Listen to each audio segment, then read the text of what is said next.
ദൈവമക്കളെ, പ്രതികൂലങ്ങൾ കടന്നു വരുന്നത് നിങ്ങളെ നശിപ്പിക്കാനല്ല, നിങ്ങളെ തകർക്കാനല്ല. നിങ്ങൾക്ക് ദൈവം നൽകിയ പ്രോമിസുകൾ നിങ്ങൾക്ക് ചെയ്തു തരാതിരിക്കാനുമല്ല. പിശാച് പല രീതിയിലുള്ള പ്രതിസന്ധികൾ കൊണ്ടുവരും. പക്ഷേ ആ പ്രതിസന്ധികളെ നാം അതിജീവിക്കണം. നമുക്ക് നോക്കുമ്പോൾ കാണുവാൻ സാധിക്കുന്നതാണ് യോസെഫിനെ ഒന്ന് നോക്കാം. യോസെഫ് എന്തെല്ലാം പ്രതികൂലങ്ങളിലൂടെ, ഏതെല്ലാം പ്രതിസന്ധികളിലൂടെ, സ്വന്തം ഭവനത്തിലാകട്ടെ, അവിടെ നിന്ന് അടിമത്തത്തിലേക്ക് പോയി, അവിടെ ആകട്ടെ, പല മേഖലയിലും കൂടെയൊക്കെ ദൈവം കടത്തിവിട്ടു. എന്തുകൊണ്ടാണ്? പല മേഖലയിലൂടെ കടത്തിവിട്ട് ആ പ്രതിസന്ധികളെല്ലാം ജയിച്ച് ആ പ്രതികൂലങ്ങളെല്ലാം ആ ജോസഫിന് കടന്നു വന്ന ആ ഉയർച്ചയുടെ, ആ പ്രോമിസിൻ്റെ ചവിട്ടുപടികളായിരുന്നു. ആ ചവിട്ടുപടികൾ ഓരോന്നും യോസഫ് കാല് വച്ച് അവിടെ വന്ന പ്രതികൂലങ്ങളെല്ലാം ജയിച്ചപ്പോഴാണ് യോസഫിന് മന്ത്രിസ്ഥാനം ലഭിക്കുവാൻ ഇടയായി തീർന്നത്. അതായത് കുഞ്ഞു പ്രായത്തിൽ ദൈവം കൊടുത്തതായ ആ പ്രോമിസ് ജോസഫിന് നേടുവാൻ സാധിച്ചത്. അതുപോലെ തന്നെ നമുക്ക്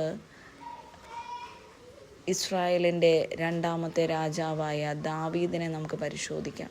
ദാവീദിനും കുഞ്ഞു പ്രായത്തിലാണ് രാജാവായി അഭിഷേകം ചെയ്തത്. പക്ഷേ ആ രാജ്യസ്ഥാനം, ആ പ്രോമിസ് കയ്യിൽ വരുന്നതിന് മുന്നേ എന്തെല്ലാം പ്രതികൂലത്തിലൂടെ കടന്നുപോയി, ഏതെല്ലാം പ്രതിസന്ധികളിലൂടെ കടന്നുപോയി. അവർ വനാന്തരത്തിലെല്ലാം പോകേണ്ടി വന്നു. സഹോദരങ്ങൾ ഒത്തിരിയും പരിഹസിക്കുകയും നിന്ദിക്കുകയൊക്കെ ചെയ്തിട്ടുണ്ട്. അവന് ആരോഗ്യമില്ല എന്നും ജ്ഞാനമില്ല എന്നും ഒക്കെ പറഞ്ഞ് പരിഹസിച്ചിട്ടുണ്ട്. പക്ഷേ അതെല്ലാം അതിജീവിച്ചുകൊണ്ട് ഇവരെല്ലാം ആരെ മാത്രം മുറുകെ പിടിച്ചു? അവർ ഈ ലക്ഷ്യത്തെ അല്ല മുറുകെ പിടിച്ചത്, ദൈവത്തെ അത്രയും മുറുകെ പിടിച്ചത്. നാം ലക്ഷ്യത്തെ മുറുകെ പിടിക്കുമ്പോഴാണ് നാം ലക്ഷ്യത്തിലെത്താതെ ആകുന്നത്. നാം അതിന് പകരം നമുക്ക് പ്രോമിസ് തന്നതാരാണോ ആ പ്രോമിസ് തന്നതായ ആ ദൈവത്തെ നാം നോക്കുക, ദൈവത്തെ മുറുകെ പിടിക്കുക, ദൈവത്തിൽ ലക്ഷ്യം വയ്ക്കുക. നാം ദൈവത്തിന് വേണ്ടി നാം ജീവിക്കുക, ദൈവസന്നിധിയിൽ നാം ദൈവത്തോട് ചേർന്നിരിക്കുന്നവരായി നാം പോകുക. അങ്ങനെ ദൈവത്തോട് ചേർന്നിരിക്കുമ്പോൾ ദൈവം ഓട്ടോമാറ്റിക്കായിട്ട് നമ്മുടെ പ്രതികൂലങ്ങളെ എല്ലാം മാറ്റി നമുക്ക് വഴി ഒരുക്കി തരുന്നത് നമുക്ക് കാണുവാൻ സാധിക്കും. നാം സ്റ്റെപ്പ് എടുക്കണം, ദൈവമല്ല സ്റ്റെപ്പ് എടുക്കേണ്ടത്. നമുക്ക് ദൈവം നൽകിയിരിക്കുന്ന പ്രോമിസുകളിലേക്ക് നാം എത്താനായിട്ട് നാം തന്നെ സ്റ്റെപ്പ് എടുക്കണം.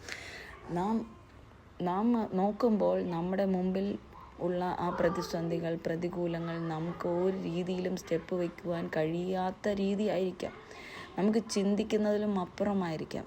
നമുക്ക് സ്റ്റെപ്പ് വയ്ക്കുവാൻ എങ്ങനെയൊക്കെ നമ്മൾ സ്റ്റെപ്പ് വയ്ക്കാൻ നോക്കിയാലും സ്റ്റെപ്പ് വയ്ക്കാൻ സാധിക്കാത്ത രീതിയിലായിരിക്കും. പക്ഷേ നാം ആ പ്രതികൂലങ്ങളെ ജയിച്ചുകൊണ്ട്, ആ പ്രതിസന്ധികളെ ജയിച്ചുകൊണ്ട്, പിശാച് നമ്മളെ തകർക്കുവാനായിട്ട് കൊണ്ടിടുന്നതായ സകലതിനെയും നാം ജയിച്ചുകൊണ്ട് നാം ഫസ്റ്റ് സ്റ്റെപ്പ് വയ്ക്കുവാൻ നോക്കണം. നാം സ്റ്റെപ്പ് വയ്ക്കുന്നതിനനുസരിച്ച് അവിടെ ദൈവത്തിൻ്റെ പ്രവൃത്തികൾ നമുക്ക് തന്നെ കണ്ടു മനസ്സിലാക്കുവാൻ സാധിക്കും. ദൈവം നമ്മുടെ കൂടെ ഇരിക്കുന്നത്, ദൈവം നമുക്ക് അനുകൂലമായിട്ട് വരുന്നത് നമുക്ക് കാണുവാൻ സാധിക്കും.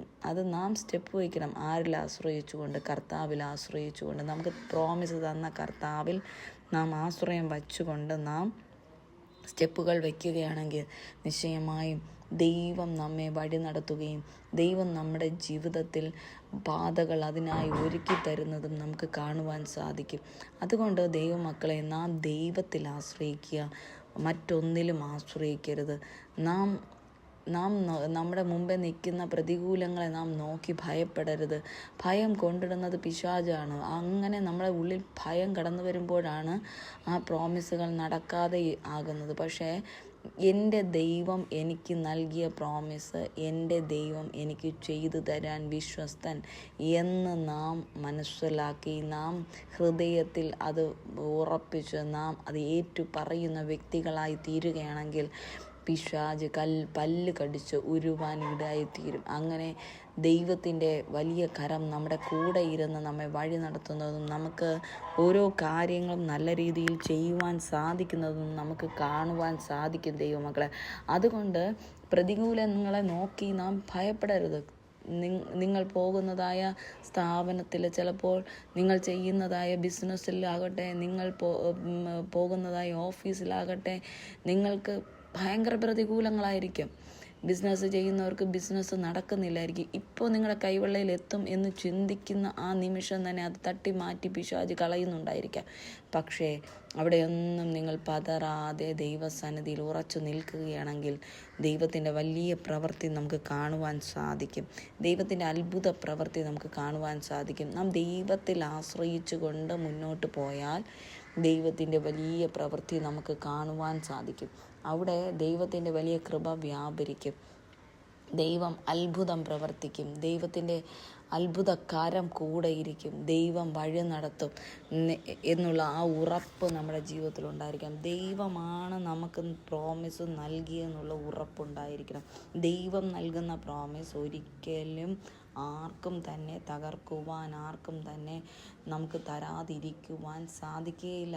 ആര് തടഞ്ഞാലും, എങ്ങനെയൊക്കെ തടഞ്ഞാലും അതിൻ്റെ ടൈം ആകുമ്പോൾ ദൈവം നമ്മെ അനുഗ്രഹിക്കുകയും മാനിക്കുകയും ചെയ്യും.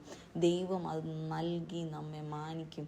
നമ്മെ ഇന്ന് നിന്ദിക്കുന്നവരുടെ മുമ്പേ, ഇന്ന് പരിഹസിക്കുന്നവരുടെ മുമ്പേ, ഇന്ന് എന്തോന്ന് നേടി, നീ ദൈവത്തിൽ ആശ്രയിച്ചിട്ട് നിനക്ക് എന്ത് നേടി, നീ ദൈവത്തെ എപ്പോഴും ആരാധിക്കുന്നല്ലോ, ദൈവത്തെ വിളിക്കുന്നല്ലോ, ദൈവത്തിൻ്റെ കൂടെ ഇരിക്കുന്നല്ലോ, നീ എപ്പോഴും ദൈവസന്നിധിയിലായിരിക്കുന്നല്ലോ, ദൈവമേ ദൈവമേ ദൈവമേ എന്ന് എപ്പോഴും പ്രാർത്ഥിച്ചും ധ്യാനിച്ചും ഇരിക്കുന്ന വ്യക്തിയാണല്ലോ, എന്നിട്ട് നീ എന്ത് നേടി എന്ന് ചോദിക്കുന്നവരുടെ മുമ്പാകെ ദൈവം നമ്മെ ഒരു അത്ഭുതമാക്കി, അനുഗ്രഹമാക്കി, ദൈവത്തിൻ്റെ അത്ഭുതകരം നമ്മുടെ വിഷയങ്ങളുടെ മേൽ ചലിക്കുമ്പോൾ അവർക്ക് തന്നെ ചോദിച്ചവർ ലജ്ജിക്കുമാറ്, നമ്മെ നിന്ദിച്ചവർ ലജ്ജിക്കുമാറ്, നമ്മെ പരിഹസിച്ചവർ ലജ്ജിക്കുമാറ് ദൈവമക്കളെ ദൈവം അത്ഭുതത്തെ ചെയ്യും. ദൈവം അത്ഭുതവാനാണ്. ദൈവം അതിശയവാനാണ്. ദൈവം നൽകുന്നതായ ഓരോ ഉയർച്ചകളും ഓരോ ചവിട്ടുപടികളും നാം ചവിട്ടി കയറുന്നതിനനുസരിച്ച് ദൈവം നമ്മെ എത്തിക്കേണ്ട സ്ഥലത്ത് എത്തിക്കുകയും ദൈവം നമ്മെ അതിനായി ഒരുക്കുകയും ദൈവം അതിനായി നമ്മെ സഹായിക്കുകയും ചെയ്യും. ദൈവമക്കളെ, നിങ്ങൾ അതുകൊണ്ട് പ്രതികൂലങ്ങളെ നോക്കി ഭയപ്പെടരുത്, പ്രതിസന്ധികളെ നോക്കി ഭയപ്പെടരുത്. ഭയം പിശാചിൻ്റെ ഒരു തന്ത്രമാണ്. ഭയം കൊണ്ടിടുമ്പോൾ പിശാച് അവിടെ ജയിക്കുകയാണ് ചെയ്യുന്നത്. നാം ഭയക്കുമ്പോൾ നാം ഒരിക്കലും ഭയക്കുവാൻ പാടില്ല. ദൈവത്തിൻ്റെ അത്ഭുത പ്രവൃത്തി കാണണമെങ്കിൽ ദൈവത്തിൽ പ്രത്യാശയുള്ളവരായി നാം വിളിക്കുന്ന ദൈവം നമുക്ക് വിശ്വസ്തൻ എന്നുള്ള പ്രത്യാശയോടുകൂടി നാം ആയിരുന്നാൽ ദൈവമക്കളെ, ദൈവം നമ്മെ മാനിക്കുന്ന വിധങ്ങൾ, ദൈവം നമ്മെ അനുഗ്രഹിക്കുന്ന വിധങ്ങൾ നാം തന്നെ അതിശയിക്കുമാറായിരിക്കും. ദൈവത്തിൻ്റെ അത്ഭുത പ്രവൃത്തി, ദൈവത്തിനൊരു ടൈമുണ്ട്. ആ ടൈമിനായിട്ട് നാം വെയിറ്റ് ചെയ്യണം. ദൈവത്തിൻ്റെ ടൈമിന് നാം വെയിറ്റ് ചെയ്യുമ്പോൾ നമ്മുടെ ജീവിതത്തിൽ ആ പ്രോമിസുകൾ വലിയ അത്ഭുതങ്ങളെ സൃഷ്ടിച്ചു കൊണ്ടായിരിക്കും. മറ്റുള്ളവർ നമ്മെ നോക്കി പരിഹസിച്ചവരുടെ മുമ്പേ, നിന്ദിച്ചവരുടെ മുമ്പേ, നീ എന്ത് നേടി എന്ന് ചോദിച്ചവരുടെ മുമ്പേ ഒരു വലിയ ഉത്തരവുമായിട്ടായിരിക്കും ദൈവം നമ്മെ എത്തിക്കുന്നത്. ആ പ്രോമിസിനെ നാം കാത്തിരിക്കുക. ദൈവത്തിൻ്റെ ടൈമിനായി നാം ദൈവസന്നിധിയിൽ താഴ്ന്നിരിക്കുക. ദൈവത്തിൽ മാത്രം പ്രത്യാശ വയ്ക്കുക.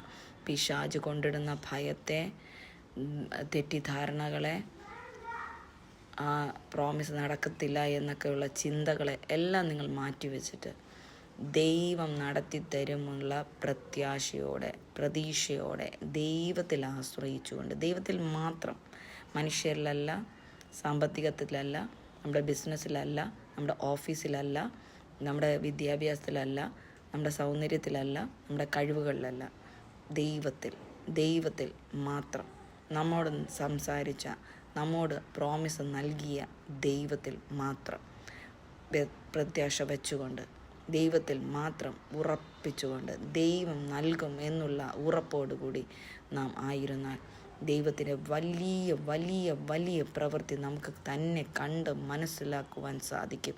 നമുക്ക് ബൈബിൾ പരിശോധിക്കുമ്പോൾ അങ്ങനെ ദൈവസന്നിധി താഴ്ന്നിരുന്ന ദൈവത്തിൽ പ്രതികൂലങ്ങളെല്ലാം കടന്നു വന്നപ്പോഴെല്ലാം ദൈവത്തിൽ ആശ്രയിച്ചുകൊണ്ട് ദൈവത്തെ ആരാധിച്ചു മഹത്വപ്പെടുത്തി ദൈവത്തിൻ്റെ സന്നിധിയിലിരുന്നവർ അനുഗ്രഹിക്കപ്പെട്ടു. അത് നമുക്ക് കാണുവാൻ സാധിക്കും.